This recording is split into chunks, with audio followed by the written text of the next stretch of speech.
Good morning, comrades. You're listening to the Thursday uncensored version of the show. Fart.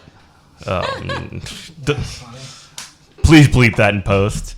So anyway, you can listen to the show on WHIV-LP New Orleans, WHIVFM.org/listen on Tuesdays at 8 o'clock in the morning.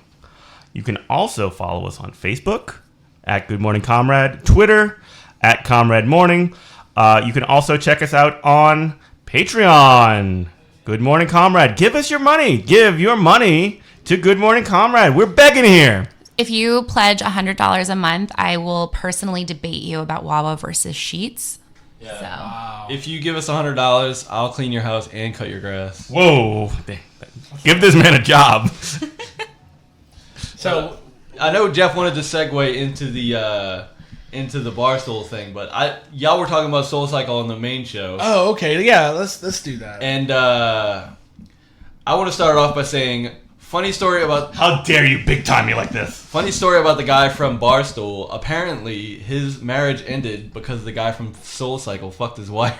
Wait, what? Yeah. No, I'm the petty one on this podcast. How did I not know this? Wait a minute. Yeah, we're still waiting. For real though. Like, I only learned this because of the Barstool guy, Joe Portnoy. Shut up. No, you're fine. You're fine. The Portnoy guy.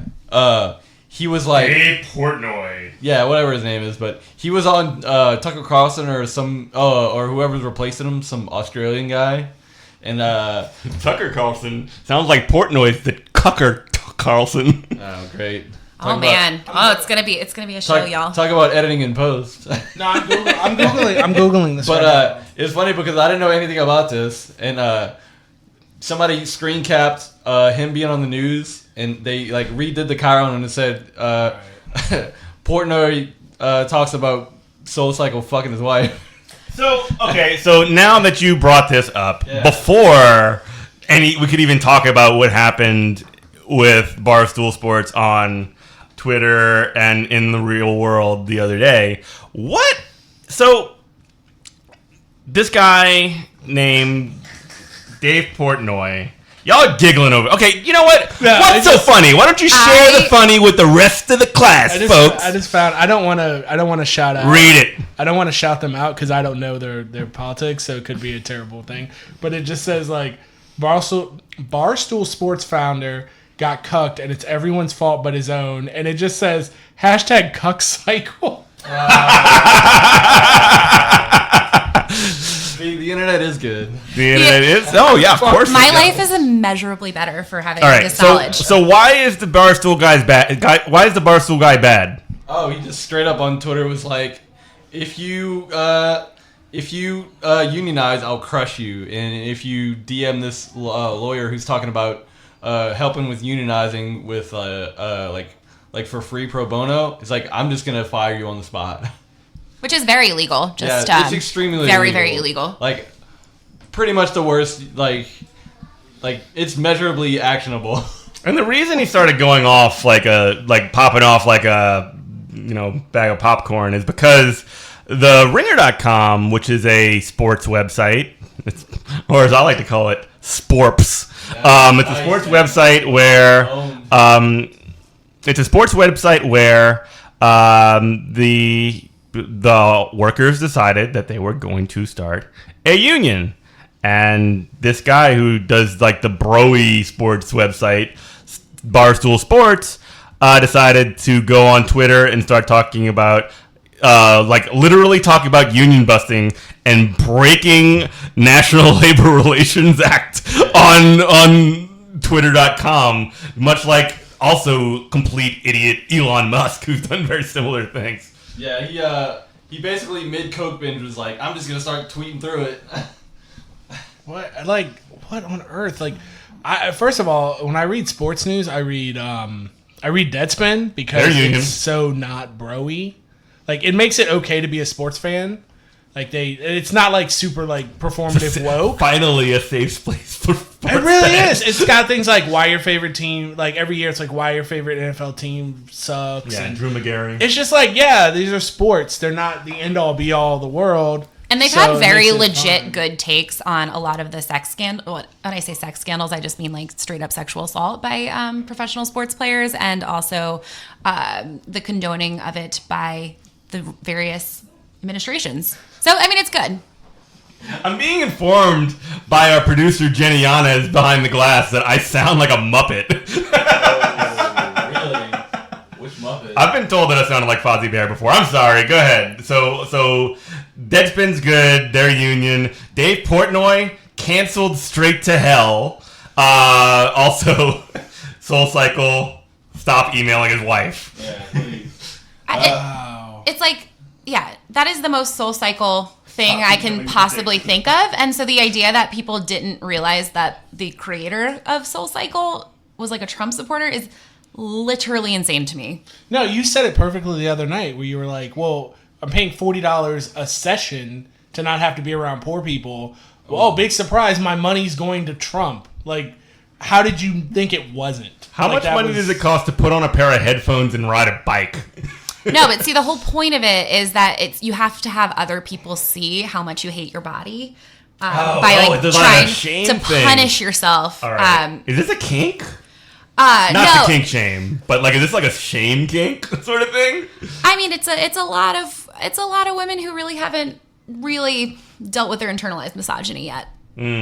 So come, ladies. So yes, ladies. There's other ways. I was in a class like that because like I used to have a free workout thing, and it was like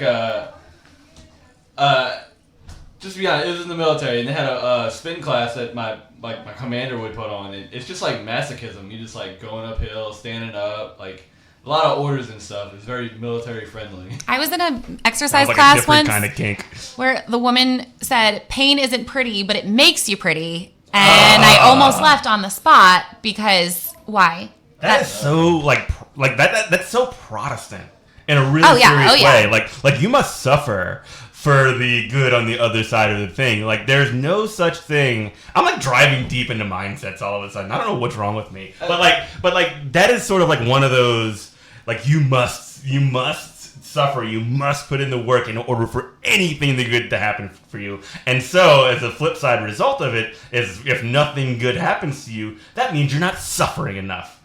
Yeah. On the front end. I mean, that's how our country was started. It's the religious settlers came, and basically the idea was that if God liked you, you would be successful. You have God's if favor. you were not successful, it means that God doesn't like you. And I mean, that's why we're in... I mean, we've talked about it before, is why is our country so great about like individual giving and individual, like helping each other or helping our neighbors, the people we know, but like the idea of doing that systemically is no one likes it.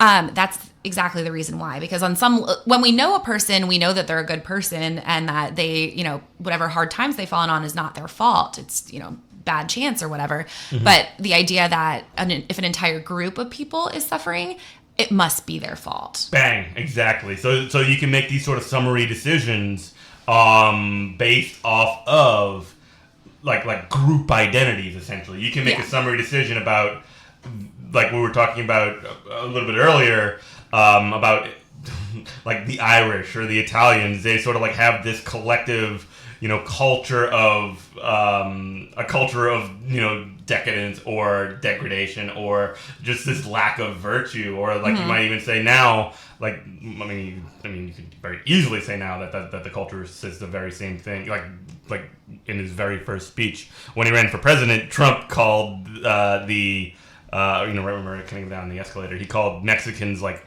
rapists and murderers. Just making this just broad brush sweeping generalization about these broad groups of people being wholesale violent is based off that identity.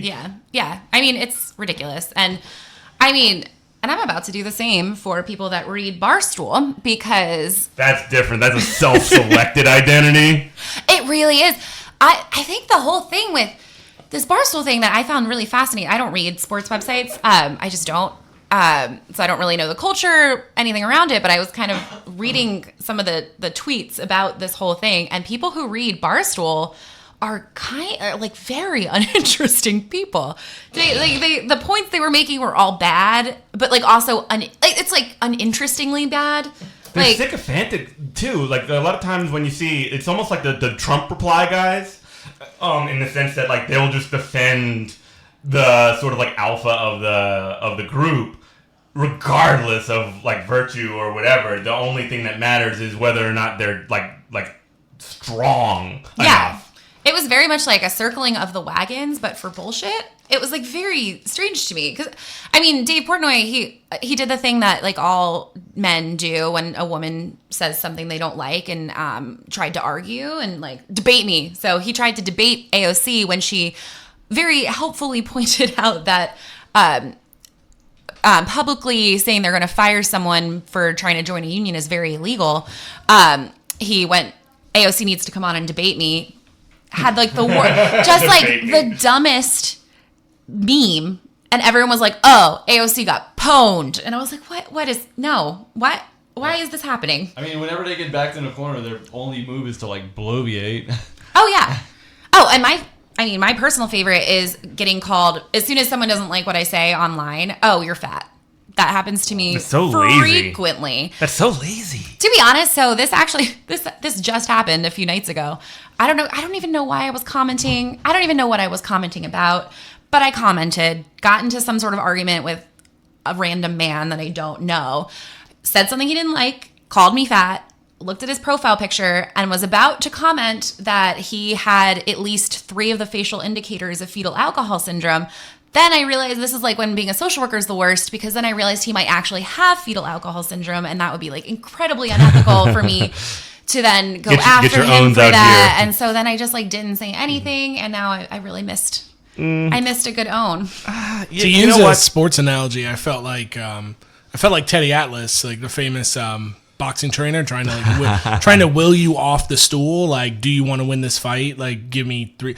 I literally said to you, I go. I was why are you not fucking calling him fetal? I said, I wouldn't even thought twice. That shit would have been up. And she's like, oh, I don't want people. But I'm like, fuck all that. I'm like, you stepped in this arena. It is what it is. I literally said, there ain't no such thing as halfway crooks. And you knew the job was dangerous when you took it. Online is the Coliseum. So fuck all that.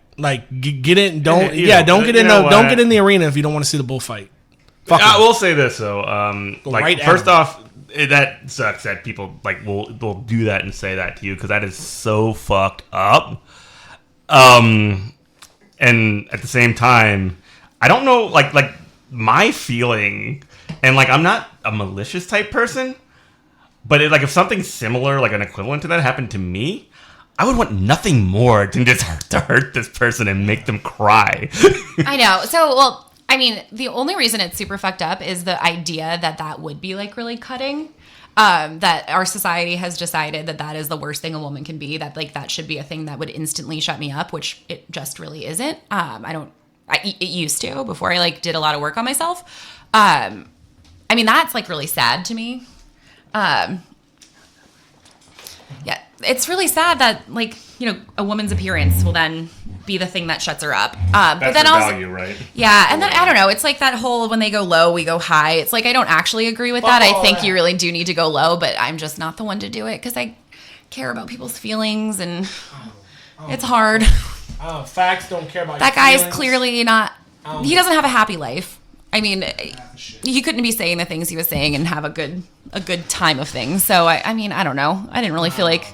That's why you're a better person than us and myself. I've said this in not a facetious way. That's why you're a better person than I am. Because I could give 2 dams. We in this, we doing it. We rolling. I just one of those things that once you realize, it's like going back to intersectionality, it all comes back to that. It's like once you know about like all the different ways that a person could be suffering, it's like, I don't know, for me at least, it's really, I don't want to be like the person that adds to it. And, you know, people do lash out. We've talked about trauma and things on this podcast. And, you know, sometimes people lash out. They feel really disempowered. And so instead of doing productive things to gain some of that power back, they will just try and take it in a really easy way. And, you know, cutting someone else down is an easy way to feel better. I mean, that's kind of what Barstool is. It's just like bro culture, the last gasp of it. Like, oh, yeah. It's like all this stuff like it's like the old West is dying. Like people have cars now and stuff. It's like cowboys can't be cowboys forever or something. I don't know. That was making that makes a ton of sense. And honestly, like it's why I like talking generalizations about like, oh, men are canceled. But in reality, I actually do have a lot of empathy for guys who are really trying to figure out like where they fit in society now, because you know when you do have all of the power and you don't have any marginalized identities, like the idea that your experience is not the center and like you have to make room for other people's thoughts and views that might be different from yours, that must be really scary. And I mean, it doesn't give anybody the right to act out, and it doesn't give anybody the right to harm other people. But I mean, I empathize with how terrifying that must be that it used to be you only had to compete with other white men, and now you have to measure up to women, to people of color, to people with, you know, different gender identities than you. And I don't know, that must be terrifying. I mean, I don't know if terrifying is the word I'd say. I'd more use pathetic.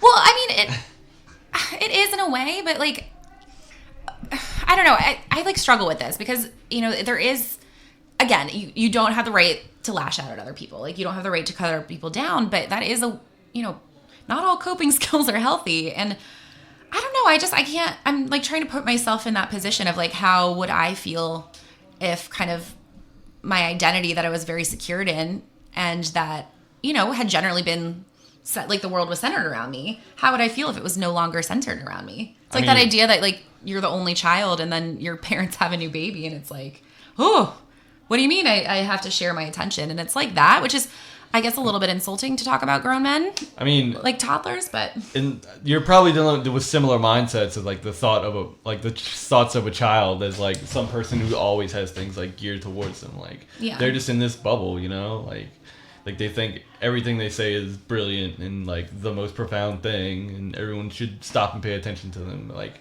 but when you stop talking to your mom all the time, like not everybody's gonna have the same affection to your words, you know? Yeah.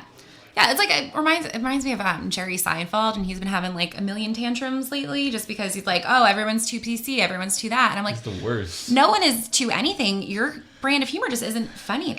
I was at a comedy show in New Orleans, and they had a really diverse lineup, great, hilarious comics, and then they had this one comic, a white guy from New York, and I don't even remember. It wasn't anyone like super famous or anything, but I remember he was going the dead baby joke route. He was doing that like super edgy, like you know, I'm just trying to say things to shock you, like mid-2000s. Yeah, exactly what it was. And he started getting angry with us for not laughing. Yeah. And he was like, "Oh, you were just uptight. You're just this. You're just that." And I was like, "I'm not anything. You're just not funny. It is not my job to laugh. It's your job to make me laugh." But then I was like, man, that like he is going from like, oh, edginess, humor. He's like so edgy, and now it's like he has to compete with people who have like are edgier just because I know that routine. I knew that guy in high school. I knew, or people like him, and now I'm learning stories about people that maybe I didn't know as well, and it's like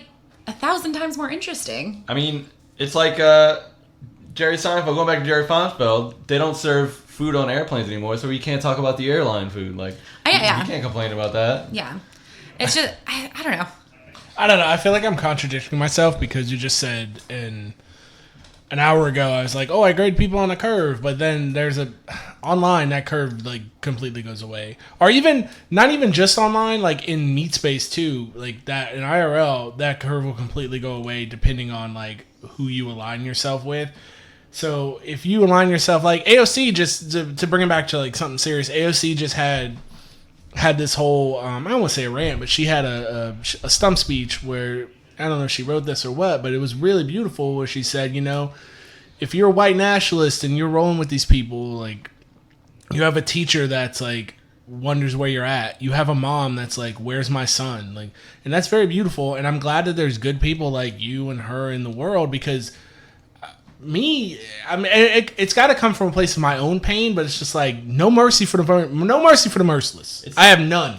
It's really tough on the internet and spaces like that, because you don't know where anybody's coming from. The semi-anonymity means I don't know who this person is, and the person like coming out at me, like, I don't know if this is even a real person. What is like some weird attack alt or something? Right. Like, plus sock puppet. Plus the knives come out so quick on the internet. Like if you there's so much friendly fire. Yeah, like if you say something and it's like people just lash out.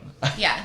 Well, it's one of those things that it's really important when we're kind of having these conversations that we're focusing on the acts themselves rather than the people, because, and again, I'm like really guilty of this, because it's it's a pressure release. It really is. Like the cancel all men thing is a way for me to acknowledge that, like, yeah, there's been a like, it's not been a great experience always, like dealing with guys and dealing with kind of like everything that comes around being a female identifying person. But you have to think about, okay, we're going to attack what they're saying, what they're doing, as opposed to who they are as people. And it's hard to do that sometimes, because like you get on the defensive, you just want to lash out, you just want to hurt people. And that's why it's important for you to be really conscious of that for your identities in which you aren't marginalized. Like, it's a lot easier for me to be like empathetic to people on race issues rather than like gender identity issues, because like I am not a minority in my race, so it's a little I just don't get defensive. I don't have that same thing. So, and we shouldn't be asking people to, like, the people who are marginalized, we should not be asking them to like defend themselves. We should be as people in the majority, we should be defending them. Yeah, you should be seeking out the knowledge. Yeah. Like cancel all men, like you said. If I hear something like that, I'm gonna be like, oh, is something? Are we doing something wrong? Like, I need to find out now. I need to get the bottom. Which of is this. the correct. Yeah, if you like get check in with yourself. Like, if you get defensive, if you like are feeling some type of way about something, check in, because it's probably, if you're getting defensive about something, it's probably something you need to change. But this, I think, is a good segue into, because we had kind of wanted to talk about a lot of the stuff that's happening currently with Representatives Ilhan Omar and Rashid Tlaib and Israel. And it's important because I think what happens frequently is any criticism of Israel, and like not Israel as a country, it's specifically its right-wing policies and right-wing government, gets then conflated with criticism of Israel as like the right to exist, the Israeli people, Judaism. So it's that's like that Ben guy. That's like his whole shtick. He'll be like Shapiro. If you say anything about Israel, you're automatically like an anti-Semite. Yeah. So we don't have our society is not good about like being able to separate. We're talking about an action and not the individual. I mean, it's even like the idea about the whole like conflict has changed even in my lifetime. I remember when we were kids and they had the Arafat and Sharon big thing, and they both won the Nobel Peace Prize. Mm-hmm. Like, even back then we were like, oh, this is a very even conflict. Like, it's two armies and they're fighting, and one is using like terroristic like means, and that's how it was kind of fed to us. Mm-hmm. But like, I don't think the community at large understood how unfair of a battle this is. Like, they're basically just like demolishing people's homes as they live in them. Like, yeah, and it's not even that. It would almost be, I don't want to say better, but it would be if it was just two armies, two countries going to war. And the one country was like, both countries are like, we're trying to eradicate each other. Yeah. Okay, then that's one terrible thing that we can talk about. But in a way, what's worse is one country saying, we don't want to eradicate you. We just want to subjugate you. Yeah. And we want to use you as cheap labor. Yeah. And we want to make your life a living hell and keep you in apartheid. Yeah, you literally can't live on our side of town. Else. Yeah. Completely. It is wild. It is. And again, like, my dad's Jewish and we've had these conversations, and he's talking about, well, they're using, And I was like, they're using rockets, and I'm like, but Dad, though, like, it's not a. They're throwing rocks at tanks. Yeah, and like kites on fire, you know, and then people are getting mad because somebody says don't buy a Soda Stream. Yeah, and the other side is like shooting medics. Yeah.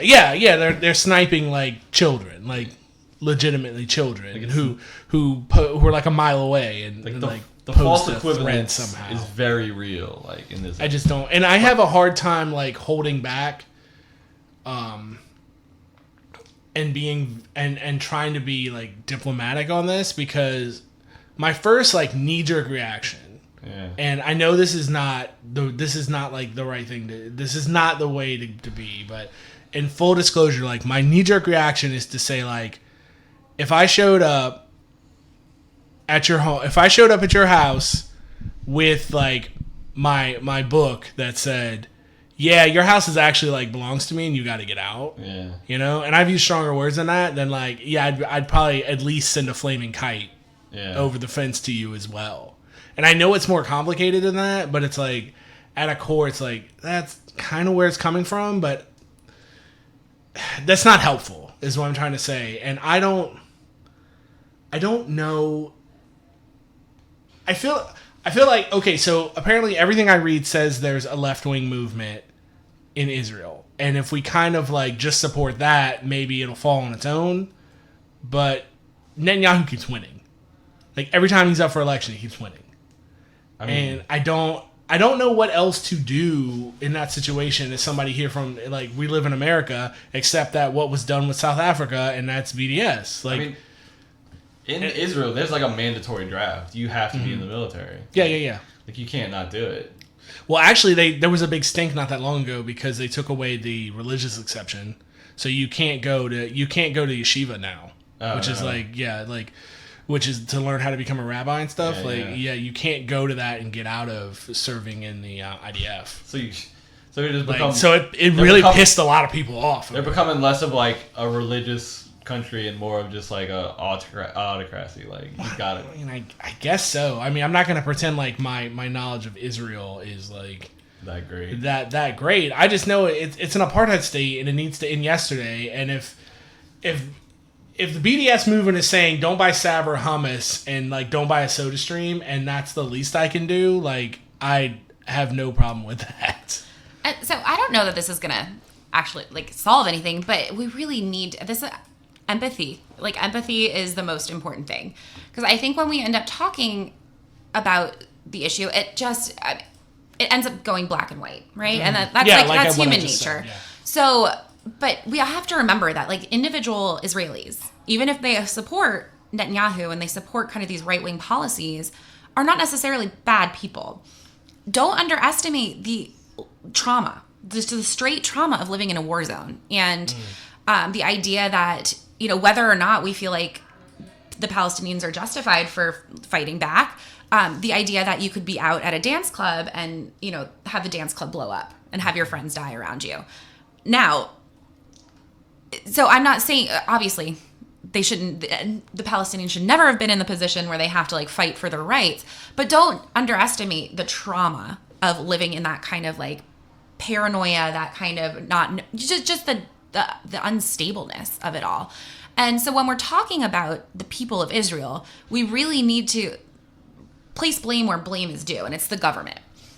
You know, it's people who are exploiting that terror, they're exploiting that trauma, they're exploiting kind of just the fear that's out there, and that is the government's doing. So we can talk about Netanyahu, we can talk about the right-wing Israeli government as much as we want to, but like, we need to remember that the Israeli citizens are victims as well.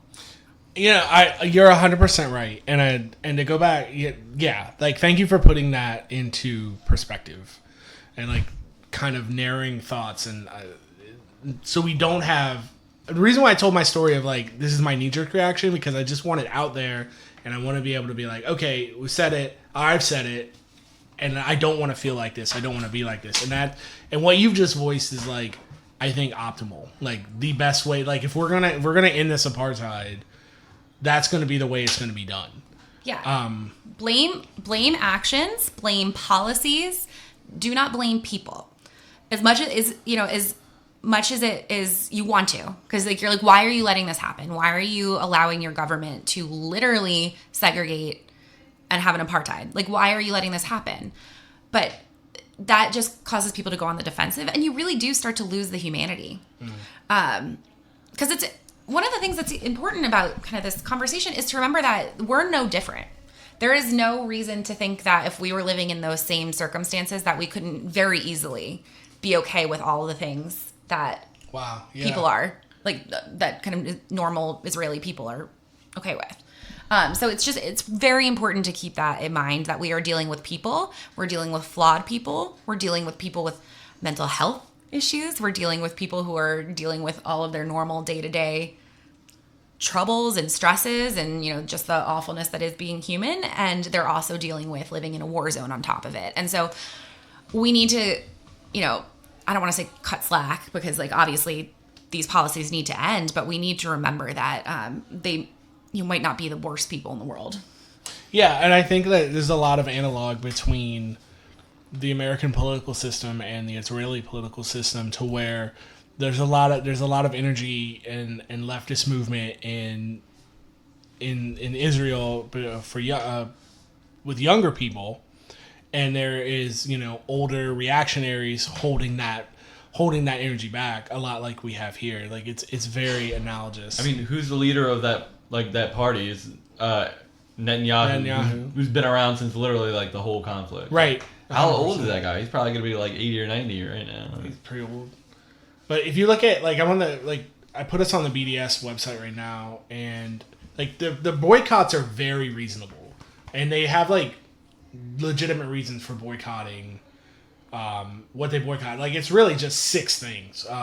Just to read it off for people who aren't familiar. I would, and I'm not that familiar until, obviously the banning of our congresswoman today like woke me up. But Israeli fruit, I'll just read these off. Israeli fruits and vegetables are one of Israel's biggest exports, and Israeli agricultural exporters are complicit in Israel's violations of international law as they operate on stolen Palestinian land. Caterpillar, as far as a machinery company, Caterpillar bulldozers are regularly used in the demolition of Palestinian homes and farms, and in Israel's massacres in Gaza. SodaStream home drink machines are one of Israel's best-known exports. They're targeting SodaStream because they're out there, like it's a soft target, as you'd say in the military. And it looks like the same thing with this Avea. It's Ahava. Ahava, yes. I was gonna say, can you tell me about this? It's a skincare. It's like Ahava Cosmetics. Is that like the ones you see in the mall? Yeah. No. It's a pretty well-known brand. It's sold at like Ulta. It's sold. It's like a mid-price, kind of mid to upper, upper market. Like, are they good? Like, I don't know. Oh yeah, they're great. Okay. Mm-hmm. It's annoying that I can't use them. Did you know that before? I Yeah. didn't know that. Mm-hmm. I see. I had no idea. That's why I don't buy any. Yeah, I thought it was one of the ones where they'd be like, "Hey, do you want to come try this?" And you just always have to be like, I know what you're talking about. Yeah. They're always not to get into a tangent, but those subscription beauty boxes are always trying to include Ahava stuff in there, and I'm like, stop it! Yeah, cut that out. Stop it! I have to throw this away. Ooh. Yeah, can't buy it. You're probably getting it because BDS is working. They got a big surplus. They're just trying to get their foot in the door. You got to try and get you hooked to that first beauty cream. I mean, it's really good cream. Yeah. Hewlett Packard, HP helps run the ID system that Israel uses to restrict Palestinian movement. That's an easy one for me as a computer guy because I build my own computer. But a lot of corporations buy Hewlett Packard bazillion of them for their offices. I got an HP laptop, the last thing I bought, and it's the worst computer I've ever had. So boycott them both for BDS and also just for poor quality. Yeah. Poor quality stuff. The one that hurts me is Sabra Hummus. Yeah. Sabra Hummus is a joint venture between PepsiCo and Strauss Group, an Israeli food company that provides financial support to the IDF. So I like Sabra. It's mostly like everywhere. It's kind of inexpensive. But yeah, hummus is very good for you. Yeah. But you can make your own. It's literally just chickpeas. I did it in 6th grade. And tahini. Really? Yeah, we did it for a project. We were learning about the Middle East, and our teacher was like, "Hey, let's make hummus." Pop that in your blender, and you're good to go. Shout out to NP Trist for the one good class I went to. That's good. So that was actually really helpful because I think a lot of the conversation gets dominated by this idea that like, oh, you're boycotting Israel as a country and Israel as like just the people of Israel. But no, we're boycotting specific organizations that are specifically involved in the apartheid and the persecution of a group due to both their skin color and their religion. And so it's important to keep that in mind, that this isn't just like a blanket Israel should not prosper ever. It's an idea that no, anything that is going to be directly involved with this super unjust, incredibly awful policy needs to go. So you're seeing this about Uncle Joe? Well, that's what I was gonna like get into is my my pastime on Twitter, which like has been giving me a lot of entertainment, has gone away. It's trolling Simone Sanders, the campaign. Is she off the site now? Well, no, she's still there. She just doesn't tweet anymore. Oh, yeah. Like she hasn't tweeted in a day. She'll retweet stuff, but she won't tweet. And it's this whole like I'm reading this on the Hill. The Biden allies float scaling back events to limit gaffes. Yeah. So the whole idea is like they're just trying to protect him from himself. Like is that what we're doing now? That's how we're gonna win the presidency? Is like I mean just sit in a corner and quarantine yourself from yourself? They're just going by the scarcity method where they're just like, oh man, if we just keep Joe fresh, you know, he'd be able to go the whole 5 years. It's a bad look, son. Like that's a super bad look. They're keeping your boy on ice. I don't. Well, so what happened that we're talking about him? I don't know. Is this a new gaffe? Yeah, Is this like I mean, all it's the just other like things continuous nonsense, like making up that story about he talked to survivors of I can't remember what school shooting it was. There's so damn many, no. But like he wasn't even vice president at the time. He's like, when I was vice president, the kids came to me and told me about how they got shot up at the school, and he's like, he wasn't even vice president. And just like he keeps consistently calling Theresa May Margaret Thatcher. Oh. And it's just like his brain is kind of like melting down. I mean, my grandma had a lot of kids, and she used to always call me like by my cousins' names. You know, it happens when you get old. Yeah, I mean, you say it flippantly, but mental decline as we age is real, and admitting that is just admitting biology. And it's one of those things that I think a lot of the whole kind of ageism is, people throw ageism around, and at a certain point it's like, okay, no, you do go into mental decline. Like you just do. Oh, the poor kids are just as bright as white kids. Yeah. That was a thing. But it's not even like this is his MO though. He was doing this in his 50s. I think the mental decline thing is because like he's kind of going at the same speed, but he's kind of, it used to be like affable or whatever, but now it's just like a different aspect. Well, it was affable when he was not really in power. I mean, like vice president obviously is important because if the president dies, they're going to be president. But ultimately, they don't really have a ton of power.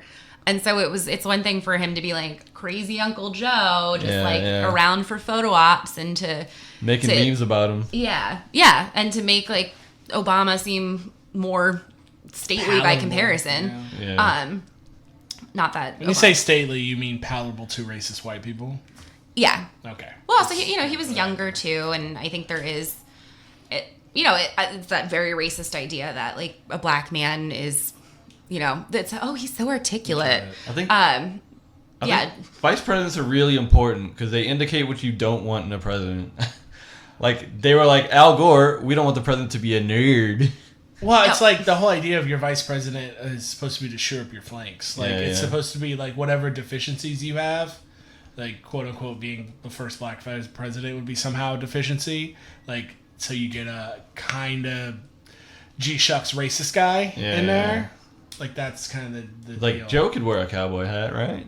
Oh, yeah, and that's honestly not a bash on Hillary, but that's another one of the things that was completely wrong with her campaign. I don't remember who her vice Tim president Kaine. was.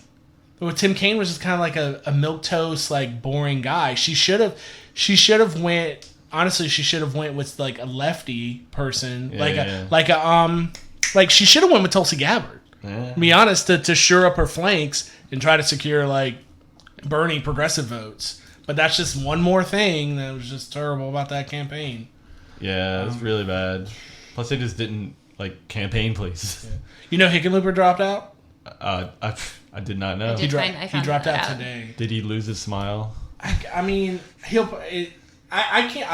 I get him confused with the guy who's the other guy who's an independent who's just threatening to run third party. Oh no, that guy. Who is that guy? That was the guy who had like Howard Schultz. Oh, they're the same person to me. That was the guy who had all his like social media run by like kids or something. Like just No. You're talking about Mike Gravel. Oh yeah, you're right. Howard Schultz is the ex-CEO of Starbucks. Yeah. The guy who everybody hates, the bald guy. He's still in it though. He's self-funding though, so he's in it. He's in it to the Yeah, bitter the dude end. from King of the Hill. Yeah. John Delaney. Good job, Aaron. I can't keep these dudes. John Delaney.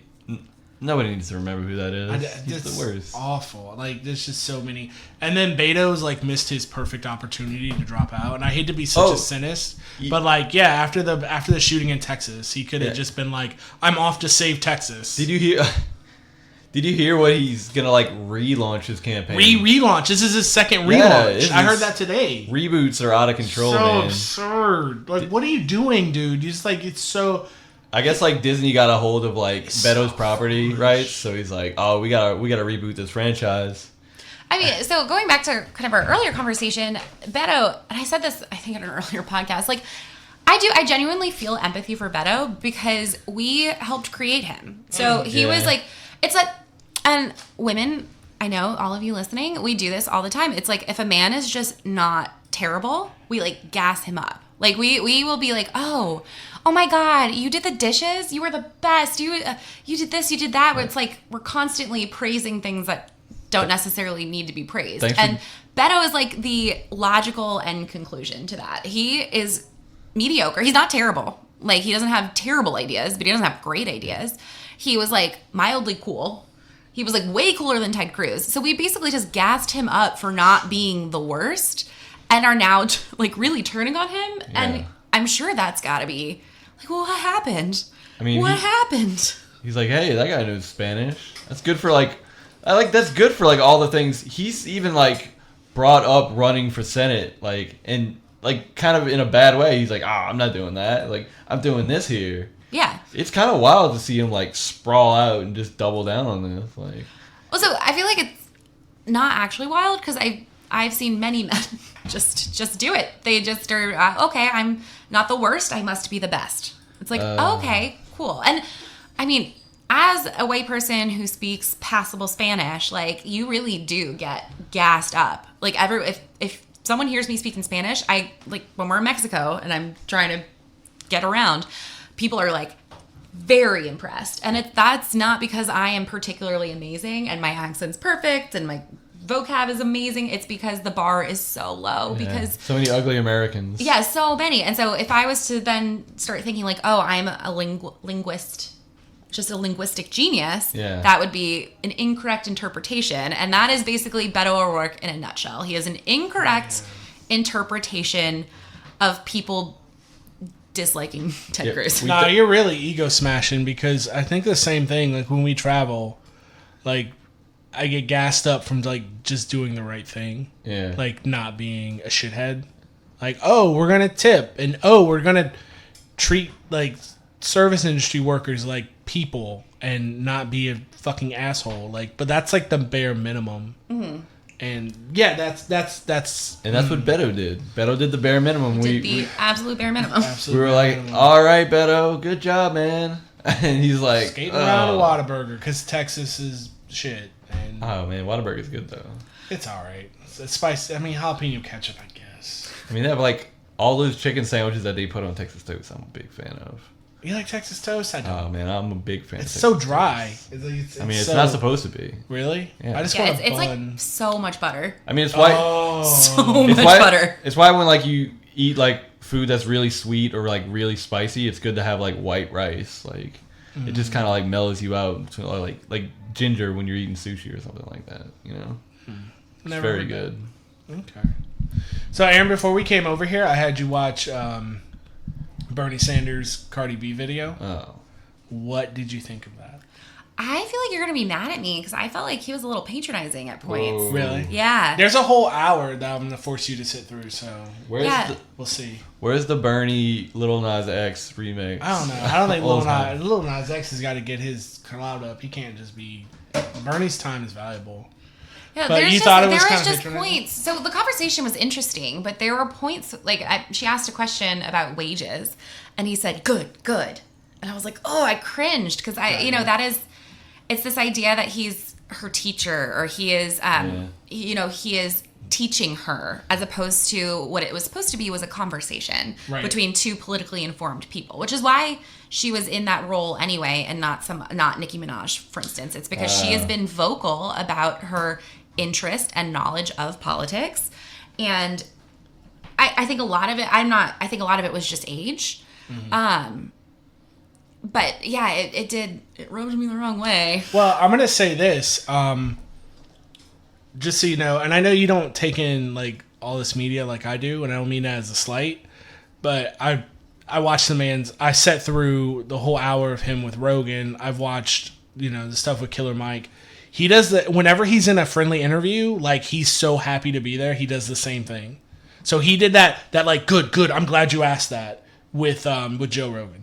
Well, like the exact same way. And to me, what I'm feeling is he's so used to being on the defensive and having so many bad faith actors like interview him on wherever he's at. Whenever he's in front of like somebody that's like Joe Rogan, I wouldn't even say is friendly territory. This was obviously friendly territory to go up on his his Facebook and YouTube and Twitter and all that. When he's with somebody who's just a neutral actor, he's super happy to be. Plus, he's not very intimidating. He's like kind of a mental. But I can see why you would say that. So this is kind of one of the problems of kind of the progressive movement, the left, is because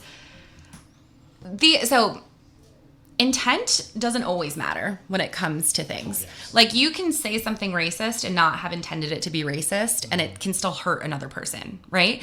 So Bernie is probably not, I mean, even just doing this interview shows that he, cares about Cardi B and it respects her, respects her opinion and respects her knowledge. But that doesn't change the impression that I got. And I can intellectually know all this, that that's just how he is. That's not his intent, this and that. It still leaves it's visceral.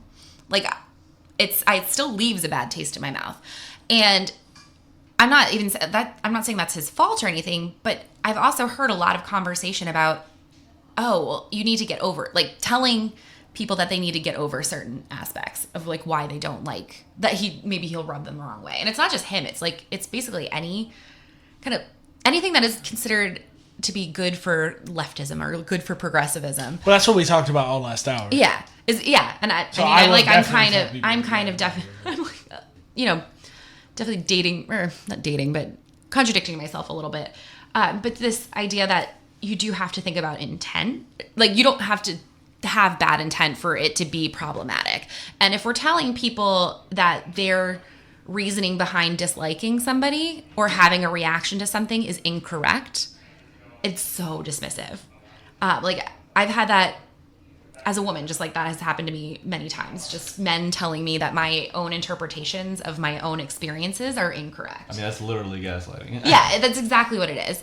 And so we really do need to listen. And I think that might be one of the reasons why there's a perception that he doesn't have the same minority support or female support, or that it's only just white dudes, like white bros who like him. And it's because I think a lot of times people bring up legitimate concerns or legitimate, like their own legitimate feelings about something, they get shut down.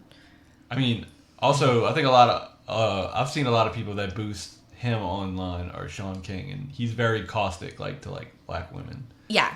Sean King is. He's collected money several times and not done what he was supposed to with them. And he actually did something recently. He was like, "Oh, we're gonna flip all 50 states. We gotta have doing it all 50 states. So you gotta give money to my thing." And everybody's like, "You were supposed to give you're supposed to give over like financial reports to be like what happened with the last 3 things that you collected money for.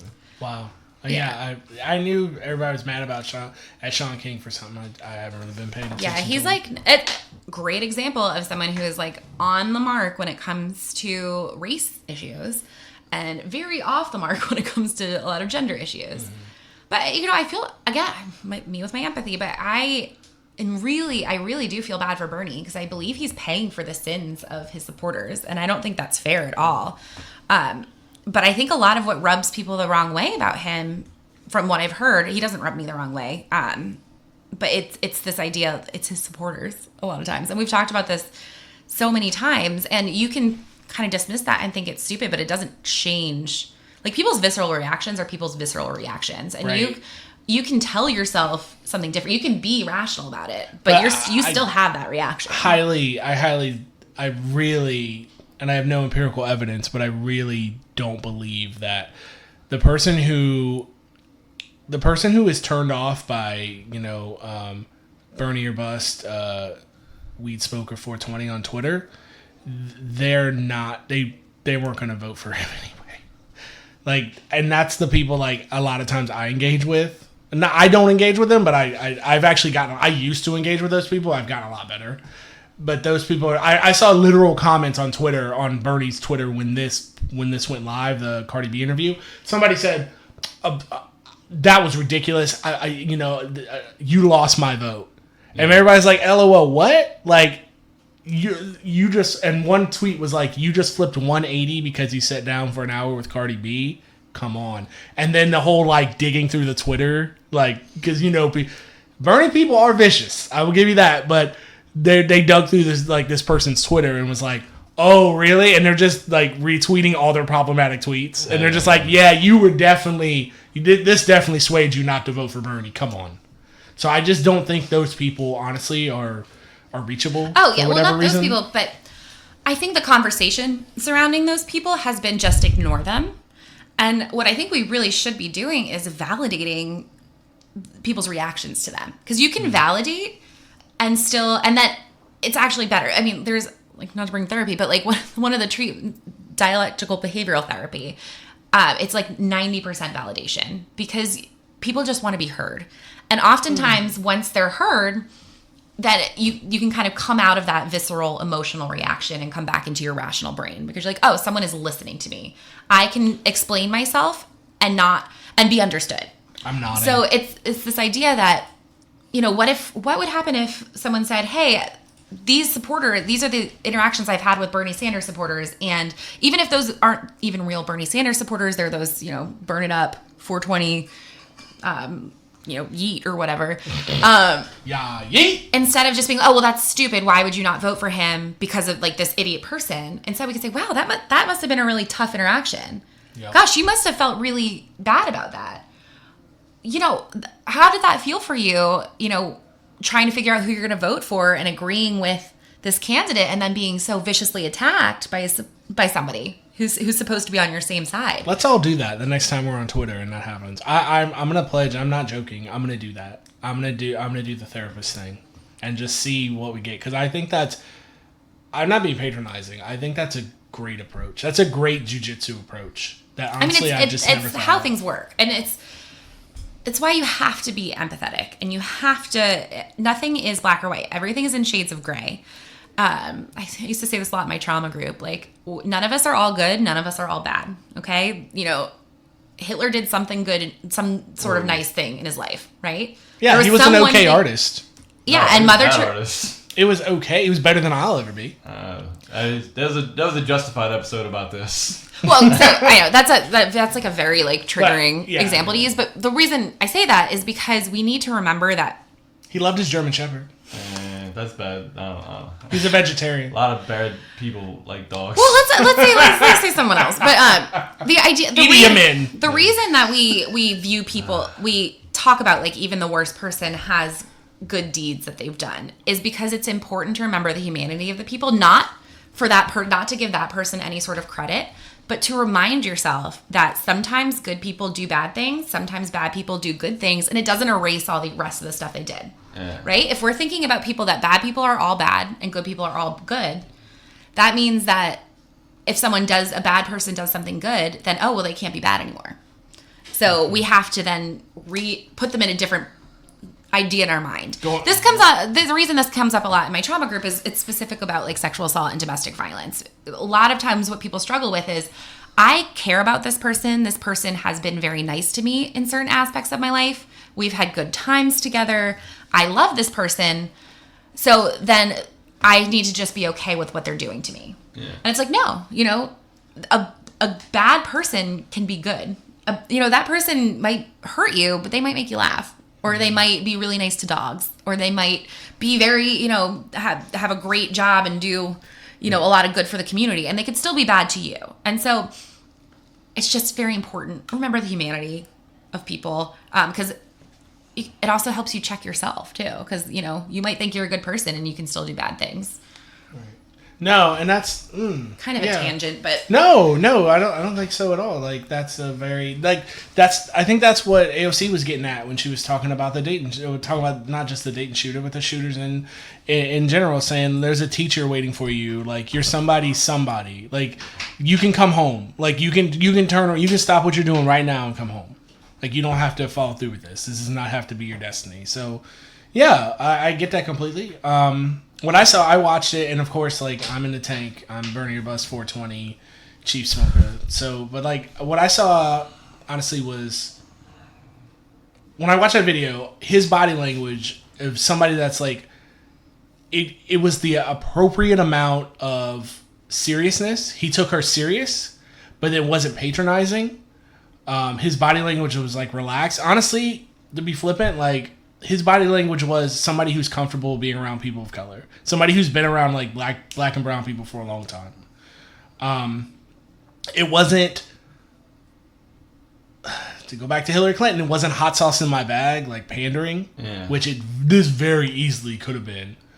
And then it wasn't her it wasn't him staring into Mary J. Blige's eyes while she sings, which was weird and creepy. This was just like two people having a conversation about things, like bringing what they both have to the table, and it just didn't feel pandering. He doesn't even have a tie. Look at that. Yeah, it just didn't feel patronizing or pandering or like a setup, like stupid thing, even though it was a setup thing. Yeah. Like it felt like this interaction could happen. It felt like, honestly, this interaction could happen with any girl from Brooklyn. Yeah. Is that where she's from the Bronx? From the Bronx. BX all day. At one of his like events. Yeah. Like this could have happened. One of the things I really liked about it is that it, I love that it's, helping to push forward the conversation about the working class, not just being white guys from the Midwest who are losing out on their coal mining jobs. The working class is the urban poor. The working class is the people who work in the cities, like who work in like food service and stuff. Yeah, like, Cardi B was a sex worker. Like all the people who work in restaurants get treated like shoddily, and like they vote too. She don't dance no more. She makes Bernie moves. Yeah, that was awful. That was so awful. I'm not voting for him anymore because of that joke. No, but I think that's so important. I think that's so smart of him to do because I think that helps mitigate a lot of the criticisms because, I think a lot of it was just because he wasn't like planning on being a serious candidate in the 2016. He was there to push Hillary left and took off because that's what, the country is ready for progressive socialistic policies. So he's definitely more on his game in this way, but he wasn't great about the intersectionality in the last campaign. It was all economics all the time. And I don't even remember if it was his doing or if it was just the conversation around him. It was specifically surrounded the factory workers and the guys who no longer have plant jobs and can't support their families. Well, I'm not in his head, but like as somebody who's read a little bit of socialist things, I think it's because like default inside of his brain case it's just hardwired in there that if we take care of class, then race will just follow, which we all know that's like not true. That's not true, but that's where he's coming from. He's like, well, yeah, like if I get through these class issues of healthcare, education, wage issues, they're going to obviously help black and brown people, and which he's not wrong about. He's not wrong. He just personally needs to communicate that better and not have his surrogates do it. He needs to be able to stand on a stage, not his surrogates stand on a stage and in the South and say like this is going, and not be afraid. This is going to help black people. Say the words. Just say the words, because they're already going to call you a communist, socialist, like whatever. Like, it's fine. Your enemies are not going to get some boon by saying that Bernie Sanders is a race hustler. Yeah, that's just not going. That if you really get into like the granular aspects of it, like it's like any like Republican is not going to be able to spar with you on that. Like, if you start getting into like all that stuff, what is like Trump gonna say? Like, is he gonna be like, oh well, I don't think like sexism and racism like affect each other? Like, he's not gonna say anything like that. But they're gonna call him a race hustler. He's not. That's what they're gonna do. Like, but it's just not gonna matter. But that's what they are. Yeah, exactly. It's all projection. It's 100% projection. But that's what they're gonna say. They're gonna be like, oh, he's just pandering. Is it the old Obama thing? The Obama phone? He's just pandering to poor black people to give them free stuff. And Bernie should just say, yep, that's what I'm doing. I mean, I'm a politician. I gotta give things like I gotta give the people what they want their reps to vote for. It's one way that I think Warren has actually had the edge on Bernie, just because she has specifically articulated that race is a factor in a lot of these economic issues, and then she's given ways to combat that and said why they're important. Like, I remember watching her town hall like months and months ago. She's very personable. Yeah, and she was saying specifically the issue of HBCUs and student loan debt, and why, yes, white people, obviously that's an economic issue. Student loan debt is, an everybody issue, but it specifically hits people of color harder than it does white people. And I thought she did a really good job of explaining that. And again, it's that idea that like this is ridiculous, but the fact that she is of the majority racial race, that she somehow has like more authority or something on it than people, their lived experiences. But that was like a great allyship, like explaining for all the other white people out there, like, hey, this is why this is a problem. We're not just saying, you're a bad person because you're white. No, it's okay. This is how racism has objectively made lives harder, and we're not talking about slavery. We're talking about something that is continually happening. She's pretty good in that she can seem like she's talking to you, like the voter. Like, she cuts right to the core of like, she's very good. And to go back to online presence, I've really kind of made it my mission of like, I don't want to say policing like Bernie people, but just getting out there. It's like, hey y'all, Elizabeth Warren, like going after Elizabeth Warren supporters is not the hill you want to die on. Yeah. That absolutely is not. Like, that's like kicking out one of Bernie's legs. That's just dumb. Yeah. Both very supportive. Yeah, don't do that. And two, don't go and here's a bonus points. Don't go after people who are into like dead end candidates. Yeah, if they're into Beto, let them be into Beto. Last week, so you're like, let people give money to John Delaney. Yeah, let them do it, because if they're into John Delaney, then that's one less vote for Biden. Yeah. Honestly, Bernie fans should be kissing Elizabeth Warren's feet, because her explanations on why these issues need to be addressed, and her kind of like ability to talk to the individual person bolsters his arguments. Absolutely. He's not great at that. Yeah, that's right. He's not good about saying why student debt, is such a burden on, certain people more than others. She explained that to him. So she explained that for him. And so now his plan with her like context is like, oh, this is great. They very much amplify each other. Yeah. I like honestly really don't understand the animosity. We had a whole episode of this, and I am a Warren supporter, but I would be dancing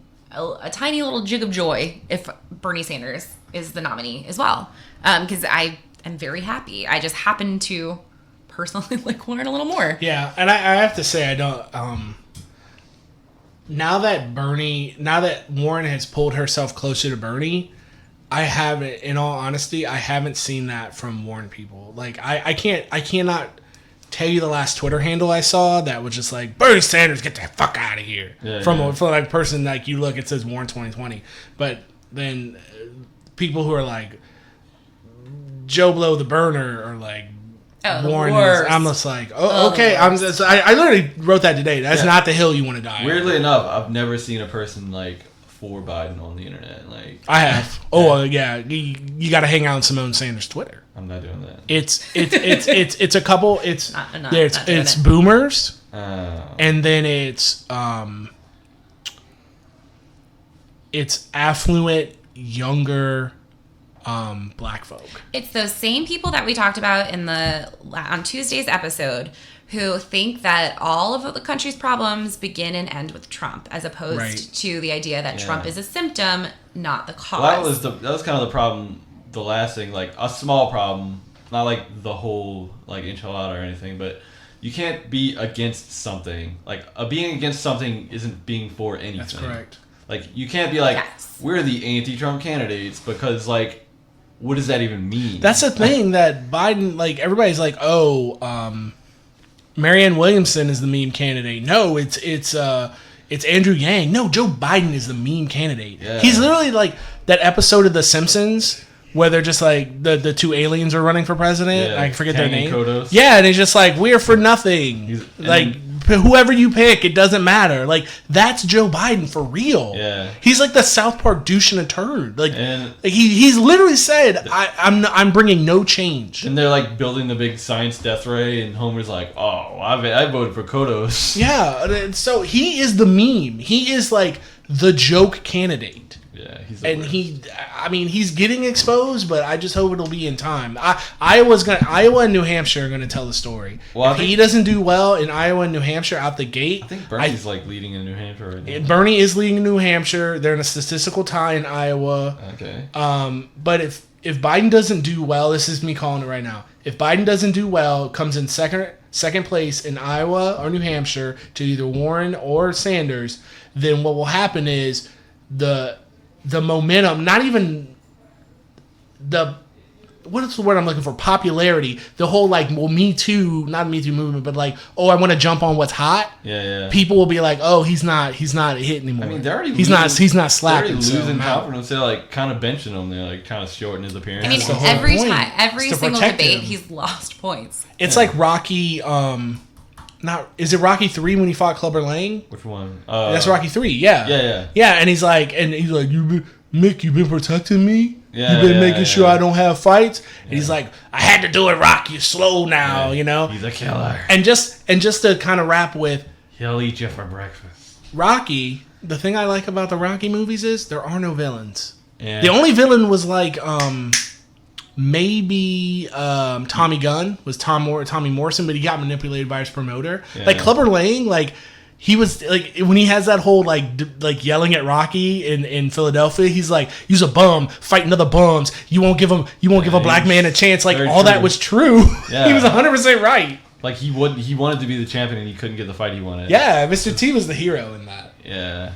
But we're over an hour, so I'm hungry. I think I want to eat some foods. Yeah.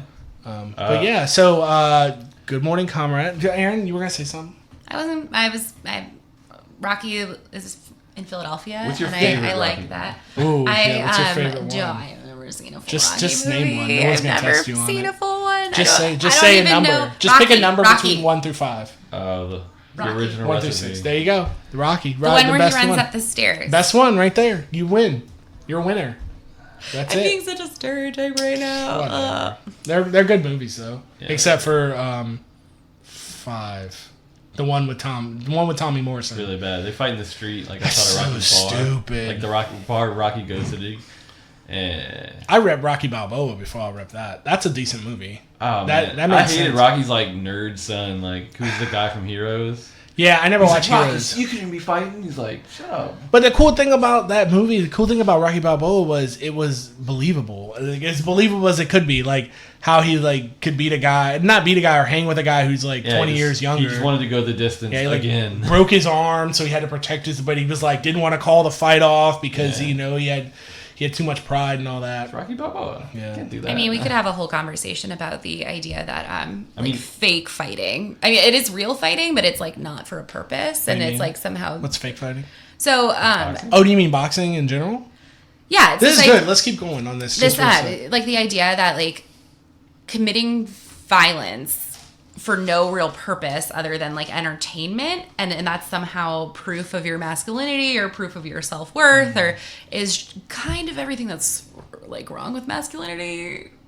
I mean, also like military culture. He was like I don't know, he was an athlete. He's a performer, and he was at the top of his field, and he's like, oh, do I still got it? Do I still got the eye of the tiger in me? Oh, sure. I mean, like, yes, but it's so violent. Like, I don't know. I guess that's just one thing I've never quite understood about boxing. I'm like, it's just straight violence for literally no purpose. I mean, I have a cousin that was a boxer, and I used to like work out with him and stuff because he's always like working out, and he's kind of magnetic. You want to like be around and stuff, and you know, he was just a guy who liked to work out. I mean, he was a guy who like fight, so he's like, I'm just gonna give it a shot. Like, I really love boxing because it is like, it's pretty to look at. Like, when you've got like I really like defensive fighters. Like the whole idea is like, that's why terrible human being. You got to separate the art from the artist. Terrible human being, Floyd Mayweather, best fighter who's ever lived because he's such a good defensive fighter. When two guys like don't want to get hit, it's like a pretty like a ballet to watch. And the idea of like heart, like being able to keep going when your body tells you no. But Erin, you're 100% right. Like, boxing still is super dangerous. Just in the last like 2 months, two boxers have died in the ring. And there's not in the ring, but they why died after. There's not. Yeah. There's this like the idea of like the young, hungry boxer. It's not a prep school person, and it's you know, the idea that we're paying young black and brown men to literally physically maim each other for our entertainment is very gladiator-ish, and I don't love it. I can't watch fights. Like I can't watch them at all. I mean, I'd rather watch boxing than MMA. I'd rather watch boxing than MMA too, because I think it's prettier to watch, and like, but MMA is infinitely safer than boxing. Now we've just become the Joe Rogan podcast. Yeah. But it's infinitely safer, and everything you said about boxing is correct. And I wish there was some other way to like. I wish it was some other way to. I don't want to say like prove your masculinity, because like there's excellent female fighters out there. So it's nothing to do with masculinity. It's the point of like dedicating your body, mind, and whatever exists, we can call a spirit, to something that happens on a certain day, and then when that thing happens. One of my favorite humans on Earth, Teddy Atlas, and I mentioned him when we talked about Teddy Atlas. He's a trainer, and he has this thing he calls.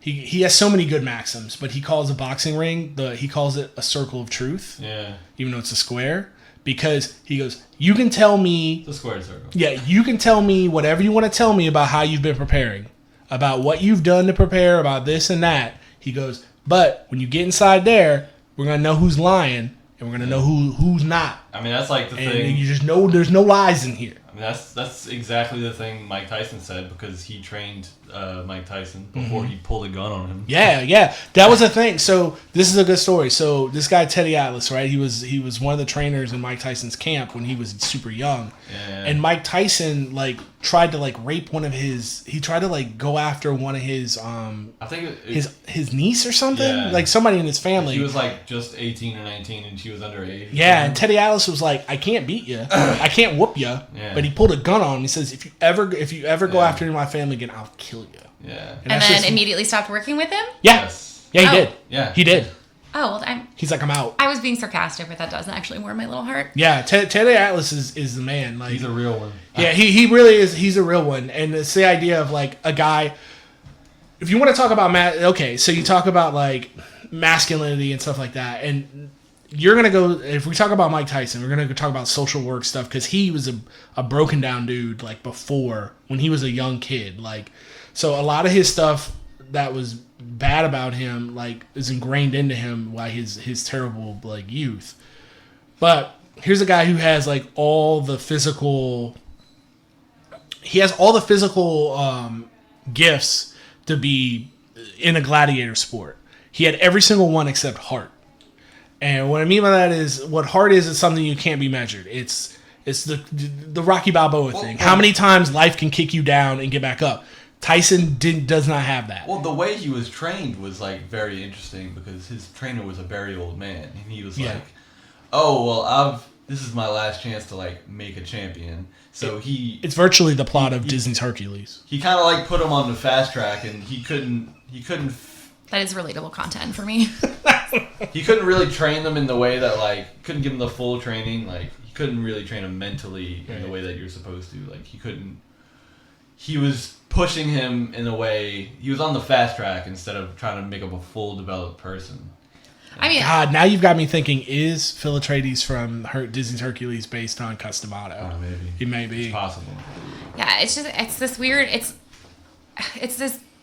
kind of like a little microcosm of like things I don't like about society. It's the idea that like, oh, good, your trauma allows you to be hungry, 100%. Which allows you to then, be able to beat the piss out of another human being for money and then somehow not have animosity towards that person. Because that's always like super weird. That's like very like emphasized. They're like, oh, they, good sportsmen, good sport. I'm like, how do you, so what you're telling me is these two people just went and like damaged each other physically and still and don't even dislike each other. So they're just able to cause incredible pain and harm to another human being. And like, I can't argue with you at all because going back to Teddy Atlas, that's one of Netherland's famous quotes. He goes, two fighters enter the ring. He says, I cannot guarantee you who's going to win and who's going to lose, but I can guarantee you they're both going to leave with less than what they came in with. Yeah. And it's like, man. Why is that something that we need to be? Why? That's like laudable? I don't know. No, it's not laudable. It's not even laudable. It's that. But if you're saying it's the need for a test. It's the same reason I joined the Marine Corps when I was 18. And I'm not saying good, bad, or indifferent. I'm just trying to like make sense of it. I know. So when you say it's just a skill set for something like this, and obviously it's like on a micro level versus like big things, but I mean stockbrokers have a skill set, and like capitalists have a skill set. So it's just because Facebook. They're great at technology, but just because you can do something doesn't mean you should. And I guess it wouldn't be such a problem if that was not one of like a huge way that people lift themselves up out of poverty. It's like, I mean, this is like a whole other show, but it's my feelings about the military. It's, the idea that we are, of course, like that you want an education, join the military. I'm like, okay, so you're telling me that people who don't have the financial means to go to college should put their lives on the line, put their like physical health and well-being on the line in order to afford it. So that's kind of how my same feelings about boxing is like, oh, okay. And maybe if it was it's also not just a thing for like hungry guys from the streets. Like it also appeals to people. Like I grew up and they had a boxing gym like in my town and people it was their sport. Like I actually their baseball. I'm saying this. I actually really love boxing. Like I physically like boxing a lot. It's one of my favorite ways to work out. Because I'm not going to deny like the physical release of like really very hard punching things and kicking things. Like it's important, but I don't know. Once it becomes like entertainment and it's like against another person, maybe I wouldn't have so many problems with it if the language around it was just a little more honest. Like why is somehow Mike Tyson a pariah? I mean, he's not anymore because he's like mellowed out, but like the idea that like his out of the ring behavior is like, oh, he needs to be avoided. But so it's like you're supposed to be this like raging killer in the ring, but then you need to be like virtuous, a man of God, never cheat on your wife, like all the other kind of like things that would come along with like excess testosterone and all the things. It's like that quote, maleness. It's like picking and choosing, and it's so bizarre to me. No, you're 100% right. I can't argue with him. Like Mike Tyson is a bad person in a lot of ways, and like he's better now, but like he won't admit to like those things. He just doesn't. So he's the crimes he's done. He's culpable, but undiagnosed trauma is like it's real. Yeah, I mean, this is why. So it's like that quote I hate, and I brought up before on this show. Is like people would be like, "Oh, mental health. All you need to get over depression is a good pair of running shoes or whatever." And like some people think that about boxing. They're like, "Oh, if you have this like outlet, it's just gonna fix all your problems." No, some people have like that works for some people. Like that will fix people. Like some people that don't have like deep problems. They can get things out of their system by fighting. Yeah, who But, like, would have ever thought that a guy whose nickname is War Machine would be Yeah. a domestic abuser? How crazy is One of that? the worst people. Like, I mean, what's his name? I was watching the news today. Conor McGregor tried to buy some old guy a shot, and he didn't accept it, so he just punched him out in a bar. What? Yeah, known awful person, Conor McGregor. Yeah, so I get. Yeah, that's like the conversation. It's like, okay, well, yeah, of course he's probably on a hairpin. Like how, Like honestly, people who aren't like that weird me out. that is I'm like, definitely a thing. Because like when you're training people to like for aggression, like aggression is rewarded in a lot of respects. But like when people try to do that in like a intrapersonal way, like outside of boxing, it's like not on at all. yeah. Whereas like I find like that is way less unsettling. Like Conor McGregor is not unsettling to me. Conor McGregor has had, and honestly, Mike Tyson isn't either. Mike Tyson is like basically the embodiment of violence is cyclical and hurt people. Like that makes a ton of sense to me. But the people, like honestly, it feels very sociopathic. The idea that you can like turn your violence on and off. I mean, and like you know when to be you can be violent here, but you're not violent here. Boxing promoters are historically some of the worst people in the world. Yeah. Yeah. Yeah, I don't know. The whole... I mean, I feel... Since we just were talking about boxing, it came up, but it's like my feelings with a lot of this stuff. Like, it's one of the reasons why I feel like the military, the PTSD can be so strong. It's because it is. It's like you're expected to be violent towards some people and you're expected to be violent in some situations, but then not in others. And, you know, having... I don't know that I could make those distinctions. Like, why am I supposed to be violent against this person, but I'm not supposed... Why does this person deserve my violence? This person doesn't. That I don't know that I would be able to keep that all straight in my head. That's like that old maxim: when all you have is a hammer, every problem looks like a nail. Yeah, that's exactly what it is. Yeah, I don't know. I haven't really thought too much about this, but apparently I have a lot of feelings that I need to like sort out. Well, all right. Well, man, that was real good. No, that was real. Yeah, and everything you said was correct. And as like a fight fan, with like, only thing I can say is like, do Brazilian Jiu-Jitsu. Like from what I've looked at, there doesn't seem to be that much of an ego involved with that kind of stuff. We grew up down the street from a jiu-jitsu instructor, and he was the biggest, like, friendliest nerd I ever met. Yeah. Just a dorky guy. What's that guy? I knew a guy who was the Bob's Burgers jiu-jitsu guy. instructor, and he explained things to me that I already knew frequently. Oh, well, I knew a girl. She was actually an MMA writer, and she did a lot of Brazilian jiu-jitsu, and she said this can be really kind of condescending sometimes. I think that's just men, though. Yeah. Present company excluded. What was the Bob's Burgers guy thing? Was it capoeira? Oh my god. What would he say? Oh. He'd be like, bleh, bleh. He would like make a noise or something. It was so weird. Man, I forgot. Oh, God, whatever. All right. Bob's Burger is good though. So this has been your Good Morning Comrade for Thursday. Check us out on Twitter at Comrade Morning. Send us an email at contact@goodmorningcomrade. We're also on Facebook. We're also on Patreon at Good Morning Comrade. We really appreciate all your feedback and any support you can throw our way. Sharing the show does wonders for us. And until next time, we'll catch you. Bye. Later.